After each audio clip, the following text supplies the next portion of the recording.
അതല്ല ഉമ്മ, ആ കുട്ടിക്ക് നിറയെല്ലാം കുറവാണ്, മുടിയും എല്ലാം കൊഴിഞ്ഞ് ഒരുപാട് കോഴിവാല പോലെ. നിങ്ങൾ ഫോൺ വെച്ചാ മതി.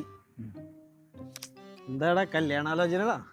ആടാ, അത് ഉമ്മാന്റെ വകയിൽ ഒരു ആലോചന. അല്ല നിനക്ക് മാട്രിമോണിയിൽ വല്ലതും ഒന്ന് കൊടുത്തു നോക്കാറുന്നില്ലേ? എടാ, ഞാൻ കൊടുക്കാത്ത മാട്രിമോണി കേരളത്തിലില്ല. ഇനി പുതിയ എന്തെങ്കിലും ഒന്നും ഉണ്ടായി വരണം. എന്റെ ശമ്പളത്തിന്റെ പകുതിയാണ് ഞാൻ അതിനെ ചെലവാക്കുന്നത്. നാട്ടിലൊരു പണിയും കൂടി ഇല്ലാത്ത പെണ്ണ് കിട്ടി. നമ്മളെ കൂടെ പണിയും ഉണ്ട്, ഗൾഫുകാരൻ. എന്നിട്ട് എന്ത് 10-15 വയസ്സായി. എന്ത് ചെയ്യാനാ? നീ ഇപ്പൊ പോയി കണ്ട കേസൊക്കെ എന്താണ്? അപ്പൊ ഇവിടുത്തെ കുട്ടികളെല്ലാം കണ്ടിട്ട് അങ്ങ് പോയി കഴിഞ്ഞാൽ നമുക്ക് ഒരുമാതിരി ഉണങ്ങിയ മത്തി പോലെ നമുക്ക് തോന്നുന്നു. പുതിയ ടെക്നോളജി ഒന്ന് പരീക്ഷ നോക്കിക്കൂടെ? ഇത് ടെക്നോളജി. നിനക്ക് ഇൻസ്റ്റാഗ്രാമില്ലേ? ഇൻസ്റ്റാഗ്രാം, ഫേസ്ബുക്ക് എല്ലാം ഉണ്ട്. അതിലൊരു സ്റ്റോറി ഇട്ടാ പോരെ?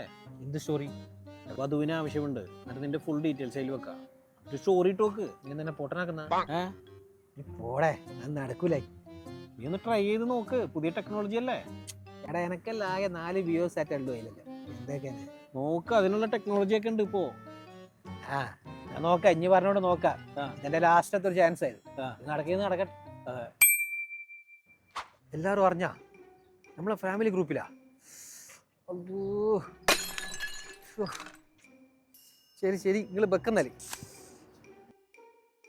അടാ രജീഷേ, എന്താ സ്റ്റോറി? എന്തേ സ്റ്റോറി പറയിപ്പിക്കണ്ടോ? 1 മില്യൺ വ്യൂസാ. 1 മില്യൺ വ്യൂസാ? അപ്പൊ ഇഷ്ടംപോലെ ആലോചന ഒന്നും ഉണ്ടാവല്ലോടാ. ഉണ്ടോ? ഒരൊറ്റ വന്നിക്കില്ല. അത് മാത്രല്ല, മൊത്തം നാറി. ആറിനെ തൊട്ടാണ് ഇനി അറിയാൻ ബാക്കി ആരും ഇല്ല ഞാൻ പെണ്ണ് കിട്ടാത്തത്. നമ്മളെ ഫാമിലി ഗ്രൂപ്പെല്ലാം വന്നിട്ട് ഉമ്മ ഇപ്പം വിളിച്ചിട്ടുള്ളൂ. ഉമ്മാകെ നാണം കെട്ട് പറയാത്ത ചീത്തയില്ല. നീ വൈറലായില്ലടാ? ഉണ്ടോ? അവന്റെ എന്തേലും ടെക്നോളജിയാ. ടെക്നോളജി ഒടുക്കത്തൊരു ടെക്നോളജിയാ പോക്കണന്റെ മൂന്നാണ് കേട്ടാ. എടാ, അവിടെ അറിഞ്ഞാ? ആ പുല്ലന്റെ ഓരോ ഐഡിയ ഡിലീറ്റ് ആക്കാനാ?